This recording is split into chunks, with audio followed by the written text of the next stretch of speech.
Hello दोस्तों, PCS अभ्यास के ऑनलाइन स्टडी प्लेटफॉर्म में मैं निशांत सर आप सभी का स्वागत करता हूं। और आप देखोगे क्लासेस लगभग मैंने 10-12 मिनट की क्लासेस ले ली थी। फिर अचानक याद आया कि अभी तो मैंने माइक ही नहीं लगाया है, ठीक है। तो फिर क्लास मुझे ब्रेक करके दोबारा रिकॉर्ड करना पड़ गया। अब आवाज़ वगैरह आपको क्लियर जा रही है, उसमें आवाज़ की दिक्कत रहती। कोई नहीं, थोड़ी देर आगे बढ़ा था, 10 मिनट की क्लास हो गई थी। अभी भी देखोगे लाइट है और इन्वर्टर के थ्रू, तो पसीने से हालत बेकार है, ठीक है। चलो, पंखा चला नहीं सकते क्योंकि आवाज़ क्लियर जाएगी नहीं। देखो, आज हम लोग जो मेजर टॉपिक पढ़ेंगे उसमें मराठा साम्राज्य, इसके बाद से सिख साम्राज्य यानी जो पंजाब राज्य है उसको पढ़ेंगे। साथ ही साथ गवर्नर जनरल और वायसराय को पढ़ेंगे। गवर्नर जनरल और वायसराय के टॉपिक को 2 क्लास में पढ़ेंगे क्योंकि बड़ा टॉपिक है। 100 कुछ क्वेश्चन अकेले आपके इसी टॉपिक में है और लगभग 15 क्वेश्चन आपके पंजाब और मराठा में शामिल है।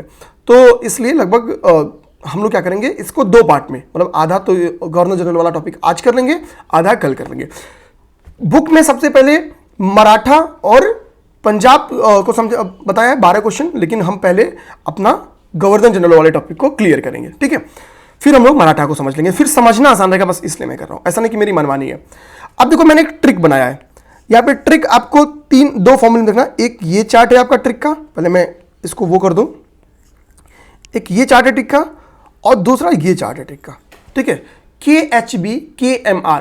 अब आप बोलोगे सर ये क्या याद करेंगे, तो देखो K कॉमन है तो हटा दो। HBMR एक ट्रिक है, याद कर लो।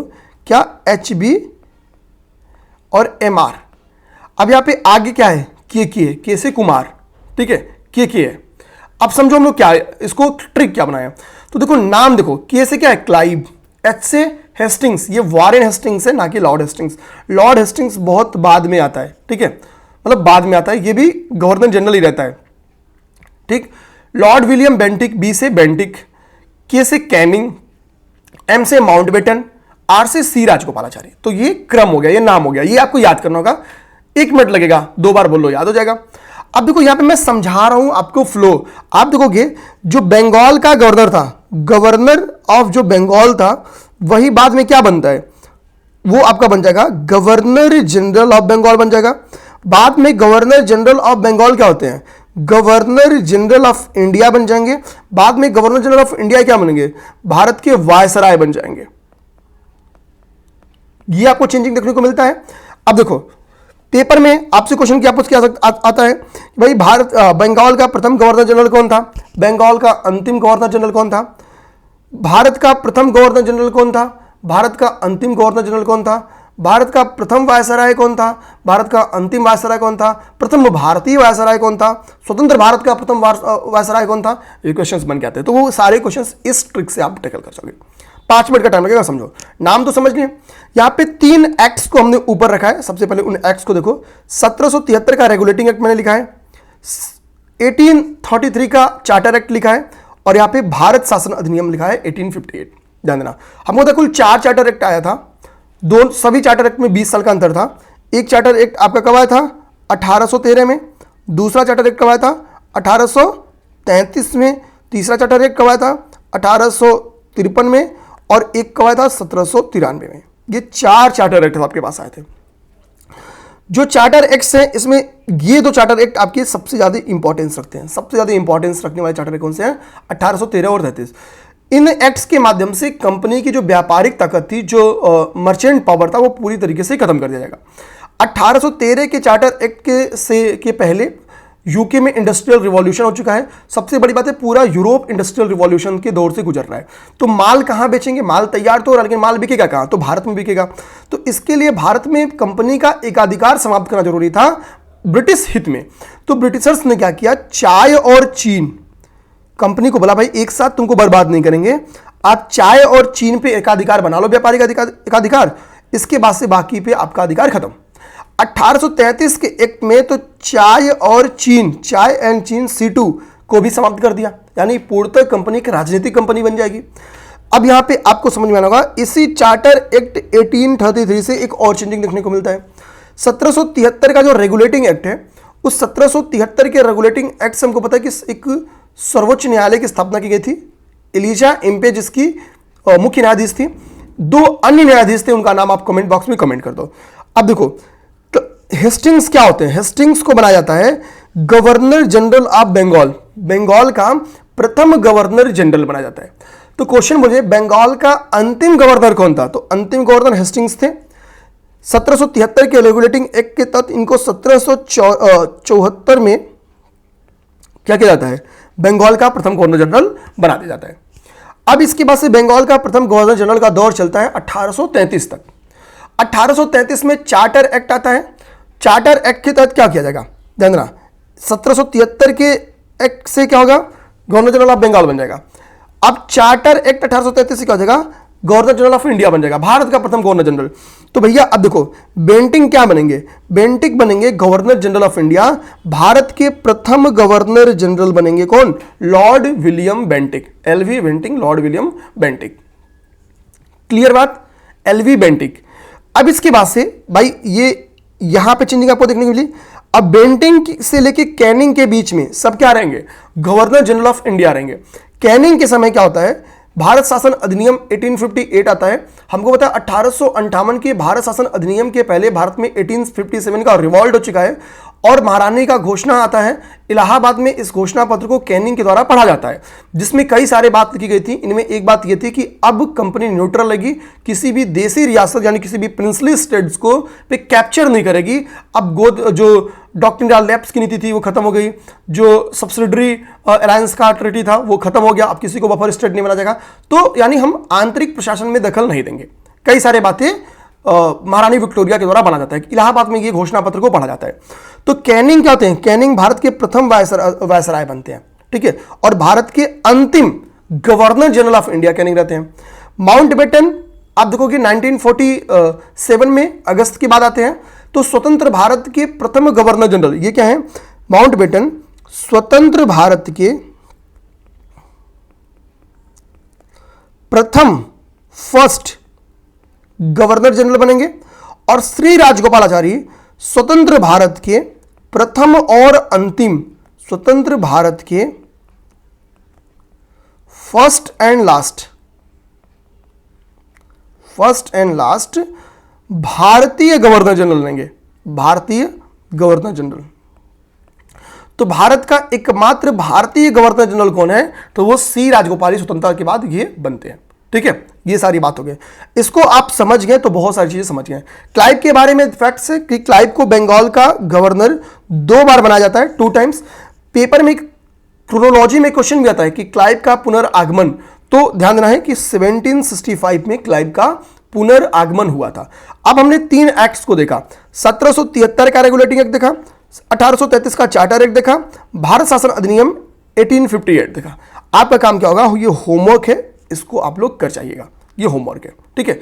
ये बेहद इंपॉर्टेंट चार्ट है, यहां से पूर्णतः संभावना है एक से एक क्वेश्चन पेपर में आने का।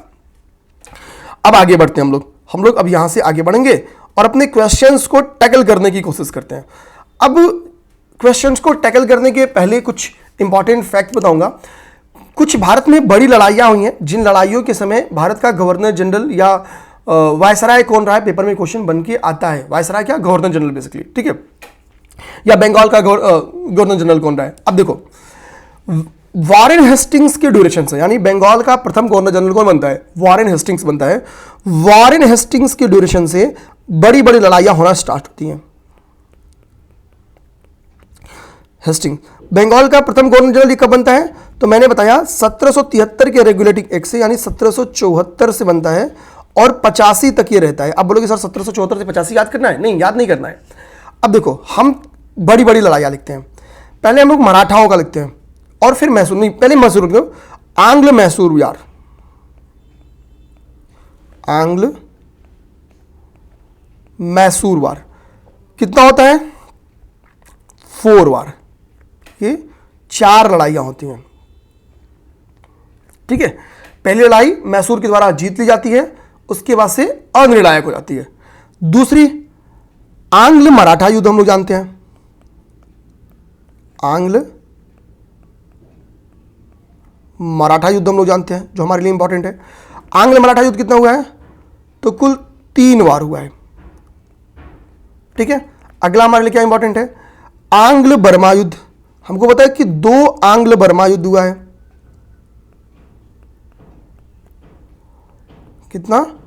दो हुआ है, 2 आंग्ल वर्मा युद्ध हुआ है। अब ध्यान देना, इसके से नेपाल युद्ध 1813 का नेपाल युद्ध, ये नॉर्मली आपके पेपर में युद्धों का क्रम है, पूछा जाता है। और इसका एक तो क्रम, इन युद्धों का क्रम पूछा जाता है, ऑर्डर। ऊपर से और क्या पूछा जाता है, ठीक है, और आपसे पूछा जाता है कि भैया कि किसके ड्यूरेशन में हुआ। अब समझो, आप लोग को पहले युद्धों का क्रम बताते हैं। तो पहली बार आंग्ल मैसूर युद्ध सबसे पहले होता है, आंग्ल मैसूर युद्ध। अभी आपको बहुत सारी चीजें एक साथ समझ में आएंगी, कहीं दिक्कत नहीं होगा, बस क्वेश्चन हम लोग को बहुत आसान हो जाएगा फिर लगाना, ठीक है। इसको धैर्य बनाना। आंग्ल मैसूर युद्ध सबसे पहले, आंग्ल मैसूर युद्ध कौन सा, आंग्ल मैसूर युद्ध फर्स्ट, प्रथम आंग्ल मैसूर युद्ध होता है, ठीक है। इसके बाद से आंग्ल मराठा युद्ध होता है, फिर आपका आंग्ल मराठा युद्ध होगा, ये 1782 में युद्ध खत्म हो जाता है, ठीक है। फिर 20 साल की ट्रीटी होगी, ये भी क्या है, प्रथम। अब यहीं से अंग्रेज क्या करेंगे, मराठाओं से 20 ईयर ट्रीटी कर लेंगे कि भैया 20 साल तक हम लोग एक दूसरे से लड़ेंगे झड़ेंगे नहीं, 20 साल तक खराब। इसी के लिए द्वितीय आंग्ल मराठा युद्ध, आप जब 1782 में 20 साल की ट्रीटी ऐड करोगे तो 1802 आएगा। द्वितीय आंग्ल मराठा युद्ध आप देखोगे 1802 में होता है, 1802 में होता है। आ जाओ, तो ये तो आंग्ल, इसके बाद से अगला आंग्ल मैसूर युद्ध, आंग्ल मैसूर युद्ध होगा, कौन सा, आंग्ल मैसूर युद्ध होगा आपका सेकेंड, ठीक। अब 20 साल की ट्रीटी कर लिए हैं तो मराठाओं से तो कोई दिक्कत है नहीं, तो पहले इनके दिमाग में आएगा कि चलो मैसूर को निपटा दो पूरा। तो फिर क्योंकि दूसरे आंग्ल मैसूर युद्ध में क्या होता है, हैदर अली की मृत्यु हो जाती है, टीपू सुल्तान बचता है पोर्टोनोवा के युद्ध में, बहुत घायल हो जाता है। तो आंग्ल मैसूर युद्ध तृतीय भी लड़ लेंगे, थोड़ा सा ब्रेक देखें, इस बीच में टीपू सुल्तान रहता है अब ये, तो आंग्ल मैसूर युद्ध थर्ड हो जाएगा, ठीक है। अब बताओ थर्ड आंग्ल मैसूर युद्ध में टीपू मरता है या फोर्थ आंग्ल मैसूर युद्ध में टीपू मरता है, ठीक है, ये आप बता दो। इसके बाद से क्या होगा, इसके बाद से बारी आती है आपकी अगला आंग्ल मैसूर युद्ध की, तो आंग्ल मैसूर युद्ध 4, आंग्ल मैसूर युद्ध फोर्थ। अब देखो, पहला आंग्ल मैसूर युद्ध लड़ लिया जाता है, उसके बाद से एक केवल युद्ध रखते हैं मराठा से। मराठा से ट्रीटी करने के बाद पहले वो क्या कर रहे हैं, मैसूर को निपटा रहे हैं, पूरी तरीके से मैसूर को निपटा रहे हैं। तीनों मैसूर बार लड़ रहे हैं, सेकेंड, फिर थर्ड, फिर फोर्थ, पूरी लड़ दिए। जो आपका अंतिम मैसूर युद्ध हो रहा है वो कब हो रहा है, 1799 में। 1849 में मैंने आपको बताया था कि सिख साम्राज्य इनके, पंजाब इनके पास में आ जाता है, ये बीच मैंने आपको समझाया हुआ है पहले की क्लासेस में। तो 1799 यानी 1800 के पहले मैसूर पूर्णतः इनके कंट्रोल में आ गया। वहां पे फिर एक वंश के बच्चे को, उसका नाम आप बता सकते हो, और वो मतलब एक छोटा सा अल्पवयस्क बालक था, ठीक है, किस डायनेस्टी का, जिसको मैसूर की गद्दी पे बैठा देता है, ठीक है, ये हो गया। अब इनके दिमाग में कौन जाएगा, ऊपर मराठा बचे हुए, मराठा से इस बीच में 20 साल की ट्रीटी पूरी नहीं रही, 1800 हो गया, तो अब ये दोबारा, अब मराठा हो जाएंगे कमजोर, तो अब ये भिड़ेंगे मराठा के ऊपर। फिर आंग्ल मराठा वार स्टार्ट होगा दोबारा, आंग्ल मराठा वार सेकेंड स्टार्ट हो गया, ओके। क्रम समझना, आपको कभी भी क्रम पेपर में क्वेश्चन दे देगा तो आपसे कभी भी गलती नहीं होगी, ये दिमाग रखना है। फिर आंग्ल मराठा वार ये निपटाएंगे। फिर आगे चल के ध्यान देना है, जो तृतीय आंग्ल मराठा वार होता है उसके पहले प्रथम आंग्ल नेपाल युद्ध होता है, क्योंकि अब मराठा कमजोर हो चुके हैं। तो अब ये दो बैटल एक साथ, देखो यहां पे इनको पता चला था कि मराठा हैं, इनसे इनके साथ जब लड़ाई करो तो अकेले ही करना पड़ेगा, बहुत लोग से नहीं। मैसूर से भी युद्ध कर रहे हैं, मराठा से भी युद्ध कर रहे हैं, तो इनको लगे कि हमको मराठा को शांत कर दो, पहले मैसूर को निपटा दो फिर मराठा के पास जाओ। लेकिन सेकेंड मराठा युद्ध में अंग्रेज जीत जाते हैं, जान जाते हैं ये कमजोर हो चुके हैं। तो तृतीय आंग्ल मराठा युद्ध लड़ने के पहले ये नेपाल में भी क्या करेंगे, हस्तक्षेप कर देंगे। तो प्रथम आंग्ल नेपाल युद्ध, ठीक है, जो प्रथम आंग्ल नेपाल युद्ध होता है, ठीक है, वो होगा आपका प्रथम आंग्ल नेपाल युद्ध। तो आंग्ल युद्ध लिख दिया हूं, आंग्ल नेपाल युद्ध होगा, प्रथम आंग्ल नेपाल युद्ध होगा। ये आपका युद्ध होता है 1814 के करीब में, 1814 के करीब में होता है, ठीक है। अब यहां पे अगला आंग्ल मराठा युद्ध यानी जो थर्ड है लड़ेंगे और यहाँ से मराठा पूरी तरीके से खत्म। आंग्ल मराठा युद्ध होगा, आंग्ल मराठा युद्ध कब होगा? थर्ड, तीसरा आंग्ल मराठा युद्ध होगा। 1802 में ही क्या होगा? पेशवाओं के द्वारा एक ट्रीटी की जाती है जिसको बसीन की संधि के नाम से भी हम लोग जाते हैं। ठीक है, ये कैसी ट्रीटी है? 1802 वाली। ये बताओ आपको, सब्सिडरी अलायंस, ये सब्सिडरी अलायंस की एक ट्रीटी है। ठीक है, जो कि कर ली जाती है मराठाओं के द्वारा, 1802 में ही कर ली जाती है। सब्सिडरी अलायंस कौन लेके आया था? तो लॉर्ड वेलेस्ली के द्वारा लेके आया गया था। लॉर्ड वेलेस्ली, अभी हम लोग पढ़ेंगे भी लॉर्ड वेलेस्ली के बारे में। तो आंग्ल मराठा युद्ध हो गया। अच्छा, आंग्ल मराठा युद्ध हो गया। अब यहां पे क्या हुआ? अब यहां तक आते आते मराठा समाप्त हो गए। मराठा समाप्त हो गए। मराठा समाप्त कब होते हैं? आपका ये होते हैं हेस्टिंग्स के ड्यूरेशन में 17 से 18 तक आते जाते हैं। 1870 टू 18 आते आते यहाँ पे मराठा समाप्त हो गए। ठीक है, अब ये आंग्ल मराठा समाप्त होंगे। अब जब मराठा समाप्त हो जाएंगे तब इनके दिमाग में बर्मा आ जाएगा। तो प्रथम आंग्ल बर्मा युद्ध होगा। प्रथम बर्मा युद्ध होगा। ओके, प्रथम बर्मा युद्ध आपका 1824 के करीब में होता है। और जो आपका द्वितीय आंग्ल बर्मा युद्ध होता है वो लॉर्ड डलहौजी के ड्यूरेशन में 52 में होता है। ठीक है, द्वितीय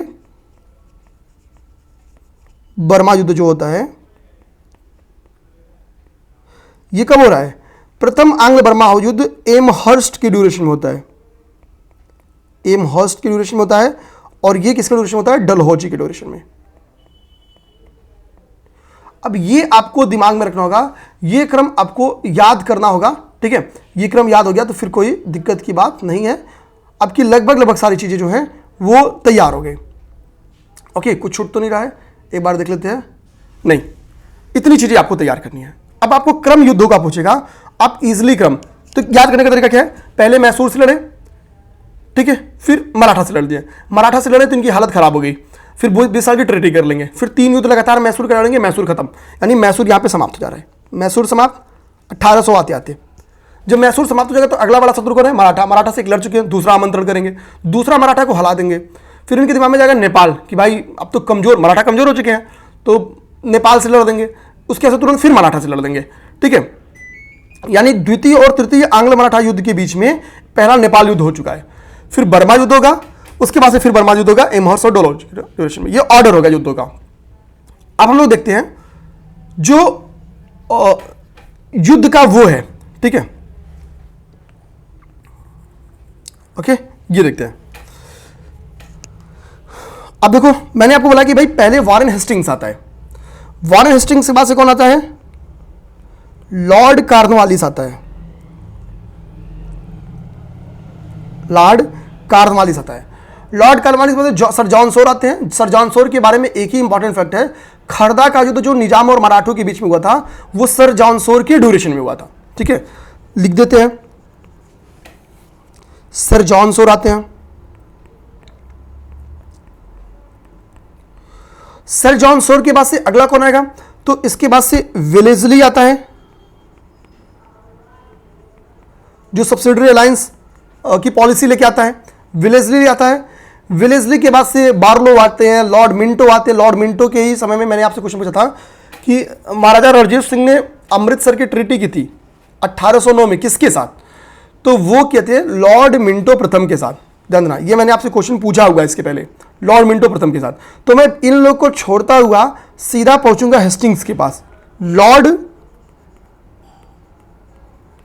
हेस्टिंग्स के पास। ठीक है, लॉर्ड हेस्टिंग्स, ये सारी लड़ाइयां इन्हीं लोग के ड्यूरेशन में लड़ी गई हैं। लॉर्ड हेस्टिंग्स के बाद से आपको जाना है लॉर्ड एमहर्स्ट। एमहर्स्ट, इसके बाद से आपको जाना है लॉर्ड डलहौजी।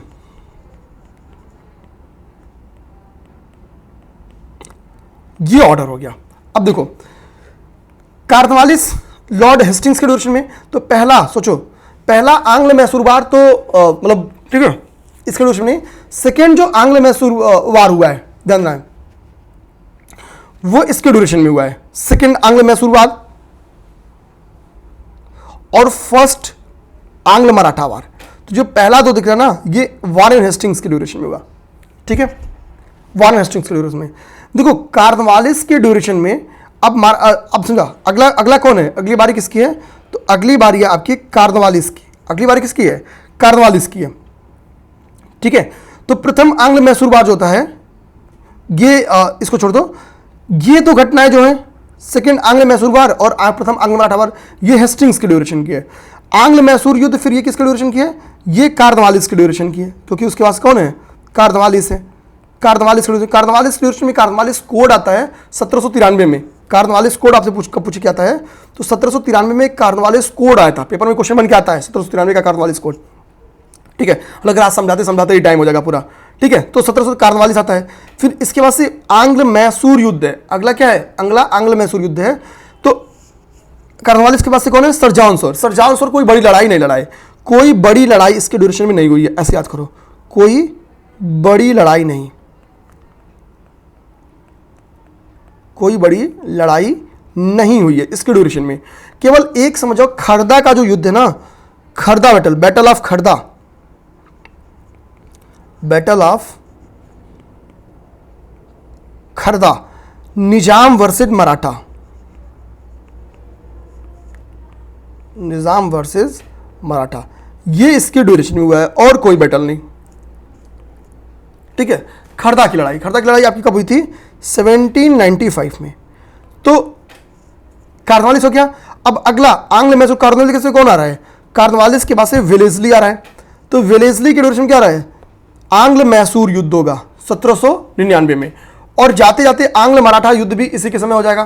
ठीक है, आंग्ल मराठा युद्ध, क्योंकि सेम ड्यूरेशन 1805 तक वेलेस्ली रहा है, वेलेस्ली का काम 1805 तक रहा है वेलेस्ली। तो ये दो फिर बड़ी लड़ाइयाँ क्या होंगी? फिर वेलेस्ली के ड्यूरेशन में। पहली दो बड़ी लड़ाइयाँ हेस्टिंग्स के ड्यूरेशन में। ठीक, अच्छा आगे आओ। अब आगे मैंने क्या बोला? आगे मैंने कुछ चीज़ों को हटाते हटाते हम लोग बोले कि आंग्ल नेपाल वार देखे हैं। ठीक है, हम लोग अगला क्या देखे हैं? आंग्ल नेपाल वार देखे हैं। तो हेस्टिंग्स का ड्यूरेशन, अगला जो ड्यूरेशन आता है जो लॉर्ड हेस्टिंग्स का, तो उसमें भी अगली दो आंग्ल नेपाल वार और लास्ट आंग्ल मराठा वार, ये दो लड़ाई आपकी होती हैं किसके ड्यूरेशन में? लॉर्ड हेस्टिंग्स के ड्यूरेशन में। लॉर्ड हेस्टिंग्स के ड्यूरेशन में अगली दो बड़ी लड़ाई होगी। अब इसके बाद से प्रथम बर्मा एमहर्स्ट के ड्यूरेशन में हुआ है और डोलोरेस के ड्यूरेशन में। अब देखो, वारेन हेस्टिंग्स के ड्यूरेशन में दो बड़ी लड़ाई, फिर एक कार्नवालिस ले गया, फिर दो बड़ी लड़ाई किसके ड्यूरेशन में हुई? वारेन हेस्टिंग्स के बाद से जॉन सोर ने कार्नवालिस की लड़ाई ड्यूरेशन में केवल एक लड़ाई, मराठा इनके ड्यूरेशन में नहीं हुआ है। फिर वेलेस्ली के ड्यूरेशन में दो लड़ाई, फिर लॉर्ड इसके ड्यूरेशन में दो लड़ाई। ऑर्डर समझ जाओ, इन दोनों के ड्यूरेशन में दो लड़ाई, इसके ड्यूरेशन में केवल एक लड़ाई, इसके ड्यूरेशन में दो लड़ाई। ये लड़ाई नहीं है, ऑर्डर बन गया पूरा आपका। एमहर्स्ट में बर्मा हुआ है, इसमें भी बर्मा हुआ है।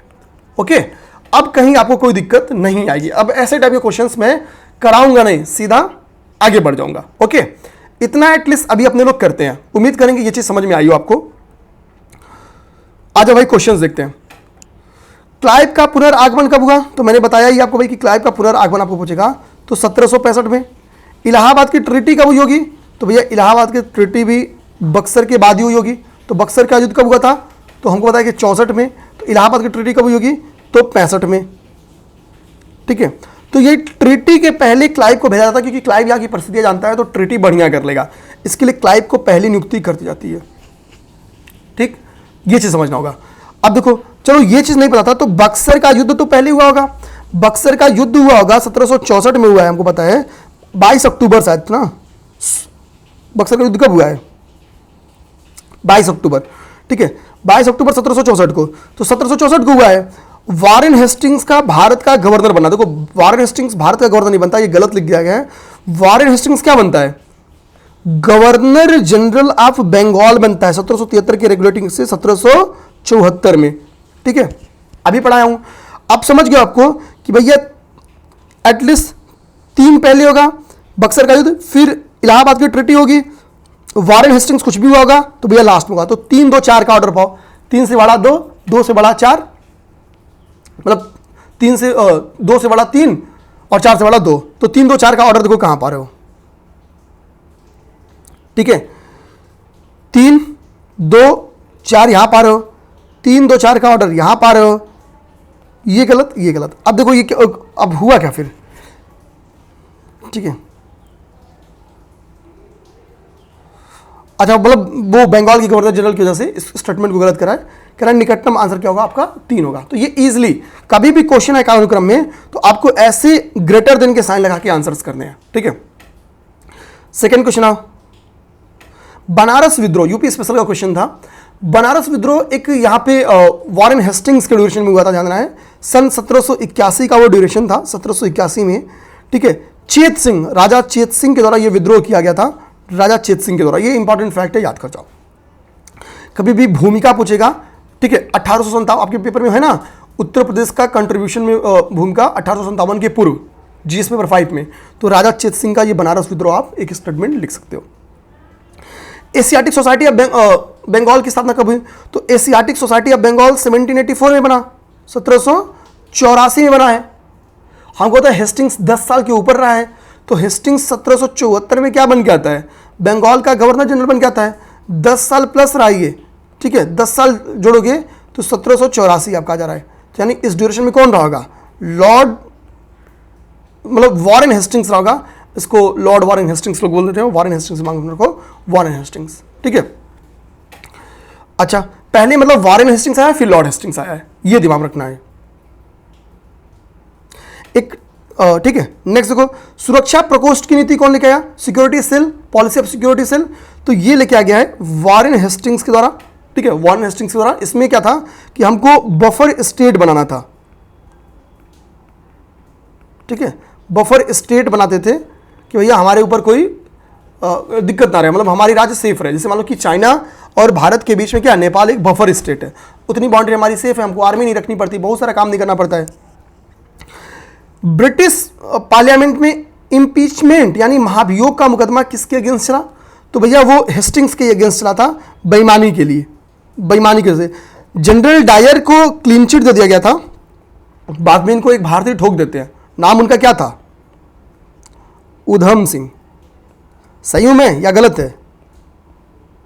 उधम सिंह नाम था ना, ठीक है। एक बार फैक्ट आप लोग चेक कर लेना, वैसे मैं सही हूं शायद, ठीक है। ये बता देना कि भैया कब इन्होंने ठोका था और कब इनको फांसी दी गई।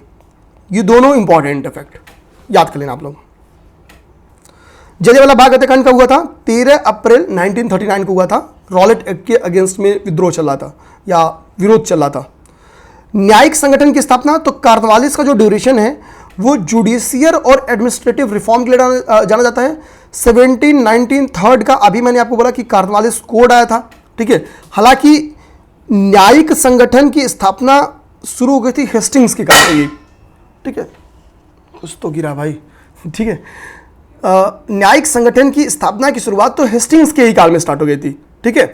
लेकिन बढ़ावा जो मिला है वो या विस्तार जो है वो कार्नवालिस के ड्यूरेशन में, तो हेस्टिंग्स थे नहीं, तो कार्नवालिस आप इजीली टेक कर लो। अच्छा, मेयो के बारे में आप 2 फैक्ट्स अपनी बुक से ढूंढ के कमेंट करो, ठीक है। लॉर्ड मेयो के बारे में आप लोग 1-2 फैक्ट्स बोलो, क्योंकि मेयो बहुत इंपॉर्टेंट है, ठीक है। लॉर्ड मेयो बहुत इंपॉर्टेंट है, इनके बारे में आप लोग कमेंट जरूर करो। पहली बार 1872 में भारत में जनगणना इन्हीं की ड्यूरेशन में हुई थी, ठीक है। 1872 में, ध्यान देना, 1872 में जो प्रथम जनगणना हुई थी वो लॉर्ड मेयो की ड्यूरेशन में हुई थी, ठीक है। ध्यान देना, लॉर्ड मेयो की ड्यूरेशन पहली बार 1872 में, ठीक है। और रिपन के ड्यूरेशन में रेगुलर होना स्टार्ट हो गई थी, प्रत्येक 10 वर्ष में रिपन के ड्यूरेशन में रेगुलर होना स्टार्ट हो गई थी। भारत में लोक सेवा का प्रवर्तन किसने किया? तो कार्नवालिस के द्वारा किया गया, ये भी इंपॉर्टेंट बात है, ठीक। कंपनी बहादुर, अब देखो हो गया, कार्नवालिस ने बहुत सारे रिफॉर्म्स किए थे। तो दरोगा के पास, जमींदार के पास पहले पुलिस पावर भी था, तो जमींदार से पुलिस पावर को सेपरेट करके कुछ मील की दूरी पे, जैसे यहाँ पे लिखा रहता है 20 से 30 वर्ग मील की दूरी पे एक पुलिस स्टेशन बनाया गया, जिसका अधिकारी दरोगा होता था। इसकी नियुक्ति डीएम के द्वारा की जाती थी या कलेक्टर के द्वारा की जाती थी, ठीक है। तो कंपनी बहादुर की शानो शौकत का स्थानीय प्रतिनिधित्व जो करता दरोगा, दरोगा से आज भी लोगों की रूह जानते हो कांपती है, ये दरोगा इस टर्म्स की वजह से, अंग्रेजों के काल से इनका कह रहा है, ठीक है। लॉर्ड कार्नवालिस की कब्र कहाँ पे है? तो गोरखपुर में बिल्कुल नहीं है, हम यहाँ पे हैं। बलिया में भी नहीं है, हमको पता है, ये है गाजीपुर में, ये इंपॉर्टेंट फैक्ट है। नेक्स्ट आओ, निम्नलिखित बंगाल के गवर्नर जनरल में से कौन तृतीय आंग्ल मैसूरी से संबंध था? नहीं बताऊंगा, बता दिया हूं। सहायक संधि किसके काल में क्रियान्वित की गई? लॉर्ड वेलेस्ली के काल में, बता चुका हूं। सहायक संधि निम्नलिखित में से किसने स्वीकार नहीं की? तो देखो सहायक संधि एक दो नहीं, बहुत सारे स्टेट ने स्वीकार की। हैदराबाद से ये स्टार्ट होता है। तो सबसे पहले हैदराबाद के द्वारा, फिर मैसूर के द्वारा, फिर तंजौर के द्वारा, बाद में 1801 में अवध के द्वारा भी सहायक संधि स्वीकार की जाती है। लेकिन बैड एडमिनिस्ट्रेशन की वजह से, ठीक है, बैड एडमिनिस्ट्रेशन, देखो जब कोई सब्सिडरी मतलब सहायक संधि कोई स्वीकार करता है तो क्या होता था, उसके दरबार में एक ब्रिटिश रेजिमेंट स्थापित की जाती थी, ब्रिटिश रेजिमेंट स्थापित की जाती थी, और कंपनी की आर्मी को राज्य के खर्च पे नियुक्ति की जाती थी। ये डुप्ले की पॉलिसी थी जिसको अंग्रेजों ने सीख लिया था, ठीक है। तो 1801 में ही अवध ने क्या किया था, ये पॉलिसी एक्सेप्ट करी थी। फिर आपको मैंने बताया कि 1802 में पेशवाओं के द्वारा स्वीकार किया गया, सेकेंड आंग्ल मराठा युद्ध याद करो। फिर बरार के भोंसले, सिंधिया, होलकर, ठीक है, बाद में कुछ छोटे जोधपुर, जयपुर, मच्छेरी, बूंदी, भरतपुर, इन लोगों ने भी एक्सेप्ट किया। तो ये दिमाग रखना है, ऑर्डर आ सकता है कालानुक्रम अरेंज करने के लिए। और नेक्स्ट अभी इस साल एक पेपर में हैदराबाद, मैसूर, सिंधिया और अवध पे आया। ये कब किए थे? 1802 में, अवध 1801 में, ये सबसे पहले तो 1794-95 की होंगी, ये 98 में, 1798 में किए थे, ठीक है। मैसूर, तो मैसूर हमको पता है कि कब खत्म होता है? 1799 में। अभी तो वो पढ़े 1799, ठीक है। मैसूर 1799, ऑर्डर हो गया। चतुर्थ आंग्ल मैसूर युद्ध अभी जस्ट पढ़ाया हूं। बसीन की संधि के बारे में बता दिया हूं आपको पहले ही, ठीक है। ये आपको बता देकर निम्नलिखित में से कौन सा सुमेलित नहीं है? सहायक संधि को 1863 करा है। सहायक संधि कौन लेके आया? वेलेस्ली लेके आए। वेलेस्ली का जो ड्यूरेशन है वो 1805 तक ही है, ठीक है। तो 1863 का कोई सवाल ही नहीं है, ओके।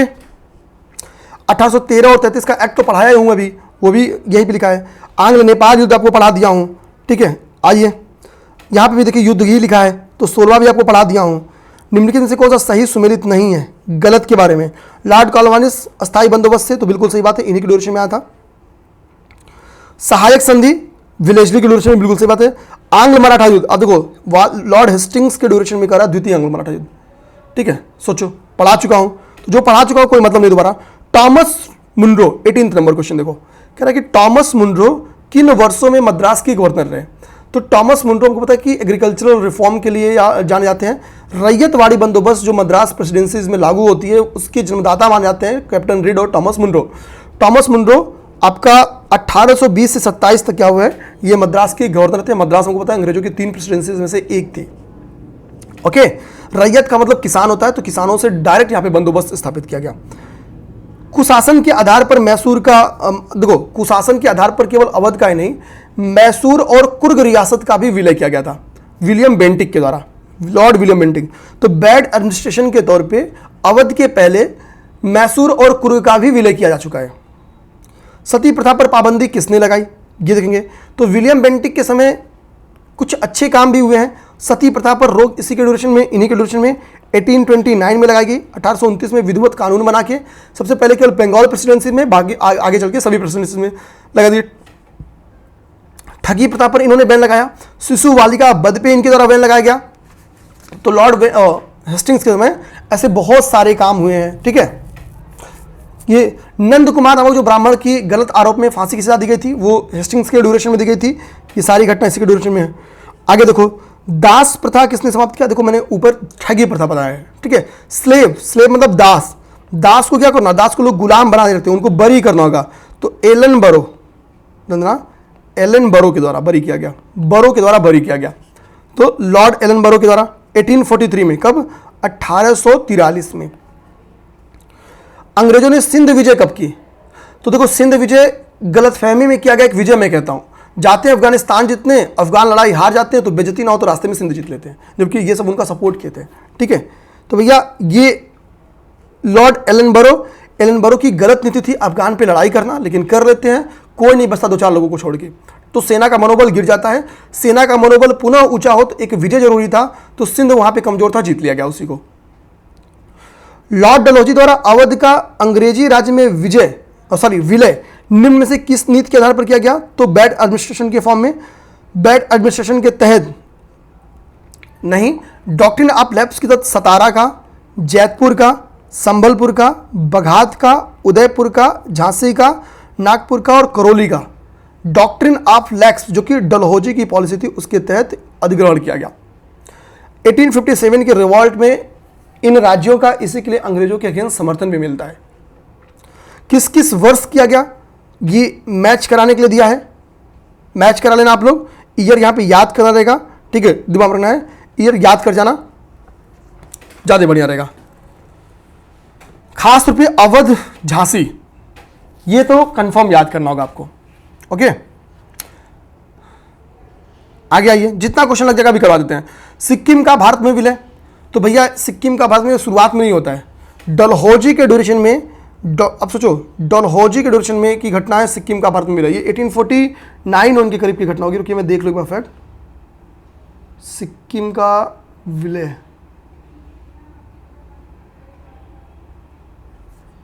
ठीक है, यहां पे नहीं लिखा, यहां पे लिखा है,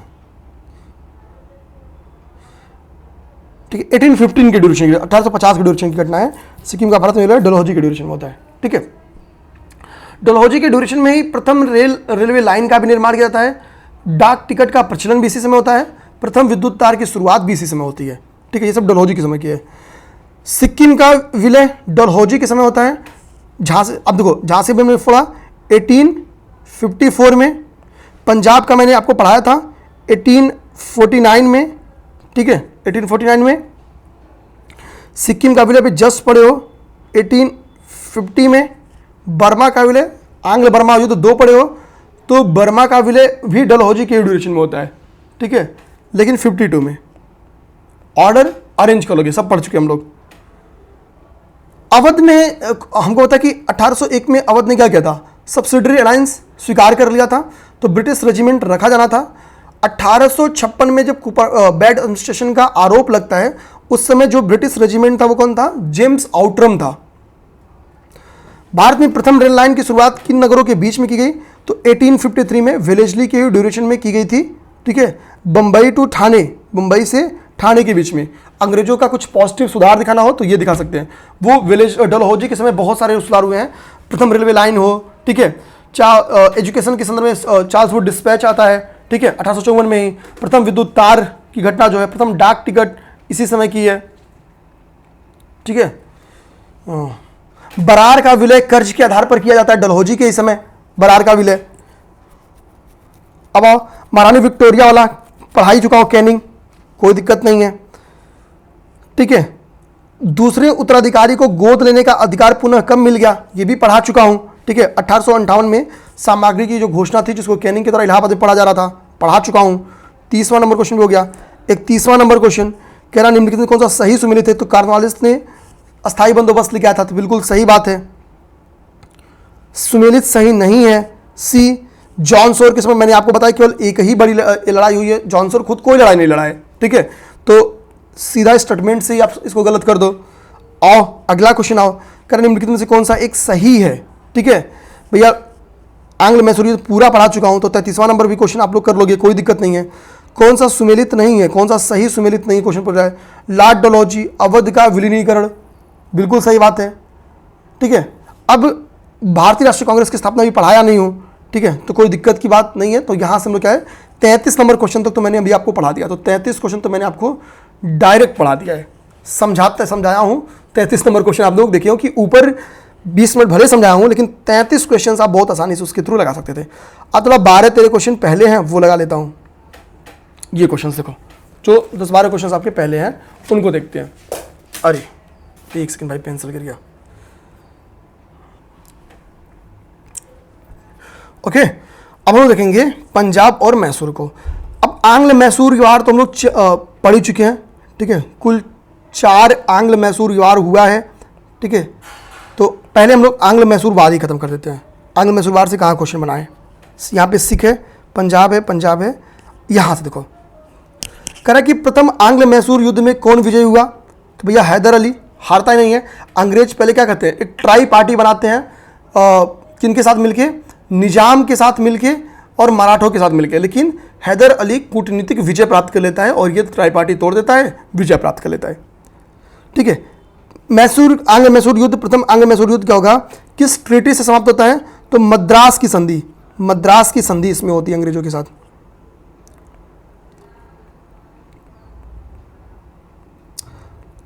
ठीक है, इसी समय क्या करेंगे, थोड़े दिन बाद मराठाओं से लड़ाई कर देंगे, फिर मराठाओं से 20 साल की ट्रीटी कर लेंगे। दूसरा हो 1755 में डिंडीगुल मैसूर में एक आधुनिक शस्त्रागार किसने स्थापित किया?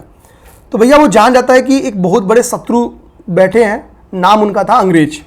तो आधुनिक शस्त्रागार तो हमको चाहिए और आधुनिक शक्तियों से समझौता भी चाहिए। तो हैदर अली शस्त्रागार हैदर अली करता है। दूतावास दूत वगैरह विभिन्न देशों में जो खासतौर पे अंग्रेजों के दुश्मन देश थे उनके पास टीपू सुल्तान भेजता है। ओके, अब आते हम लोग आते नेक्स्ट। निम्नलिखित भारतीय शासकों में कौन था जिसने विदेशी आधुनिक पद्धति से दूतावास, तो दूतावास की स्थापना हमेशा टीपू सुल्तान करेगा। द्वितीय आंग्ल मैसूर युद्ध में मैंने बताया कि ये खत्म हो जाता है, वो हैदर अली।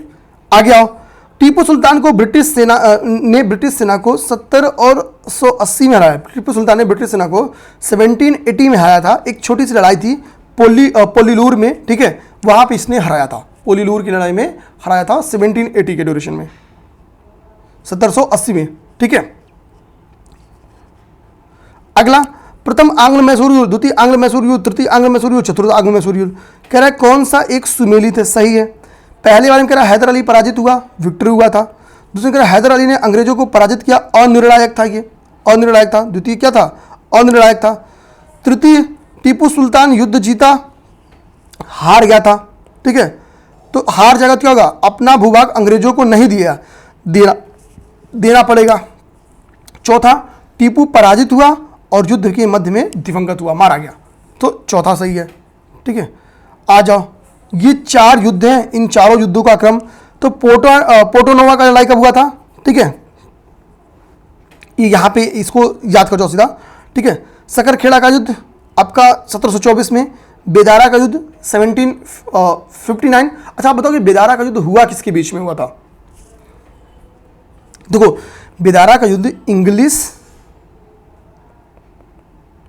वर्सेस डच हुआ था। अब बता इसका रिजल्ट क्या था?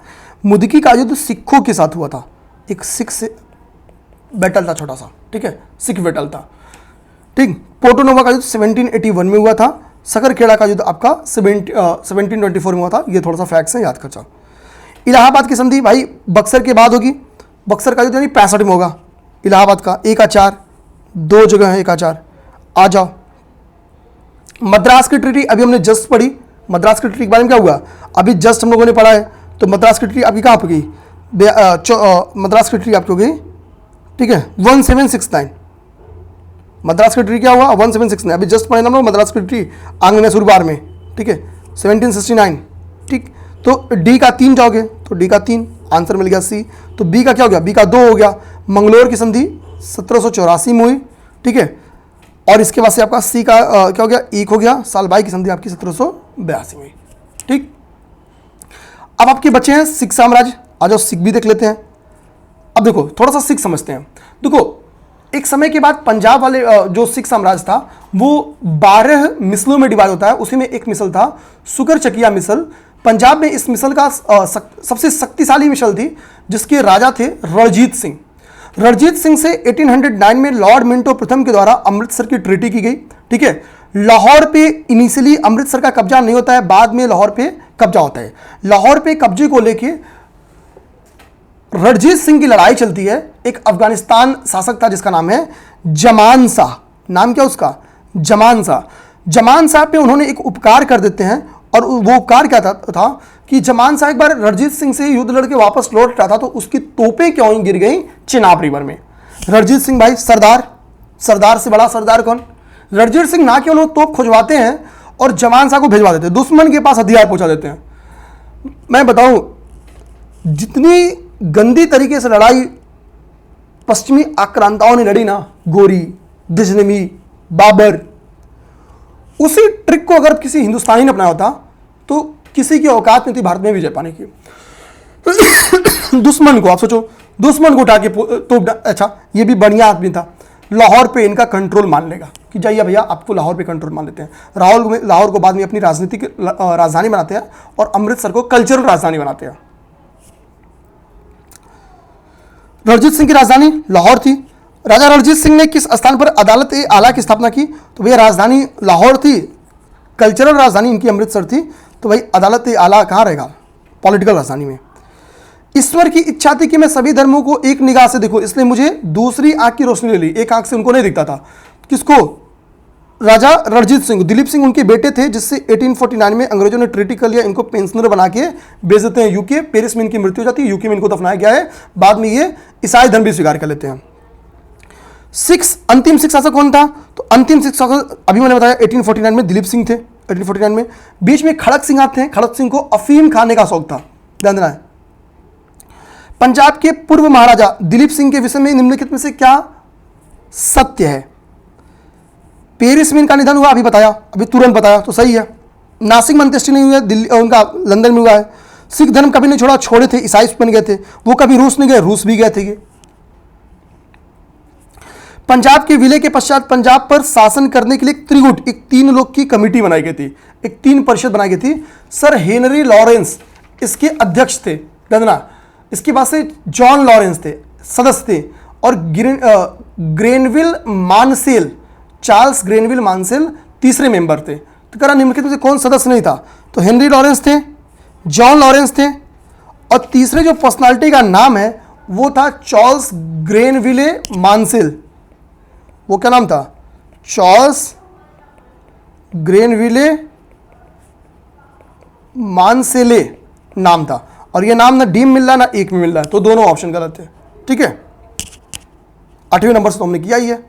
अब सोचो, आज हमने कितने क्वेश्चन किए? 35 12 47 क्वेश्चन किए। और आपको लगा होगा 47 क्वेश्चन लास्ट कितने मिनट में? 20 से 22 मिनट में। ठीक है, 20 मिनट में लास्ट में किए, 20 से 22 मिनट। पहले समझे तो क्वेश्चन करना बहुत आसान बन गया। ठीक है, उम्मीद करेंगे आज का सेशन मजेदार लगा हो, समझ में आया हो, क्योंकि मैं तो यार काम कराने के पहले काम करके आता हूं। मजेदार लगे, कुछ कमी रही तो कमेंट करना। वीडियो बढ़िया लगा भाई तो एक बार दोस्तों को अपने जरूर बताना, और चैनल को सब्सक्राइब कर ही लेना। जय हिंद।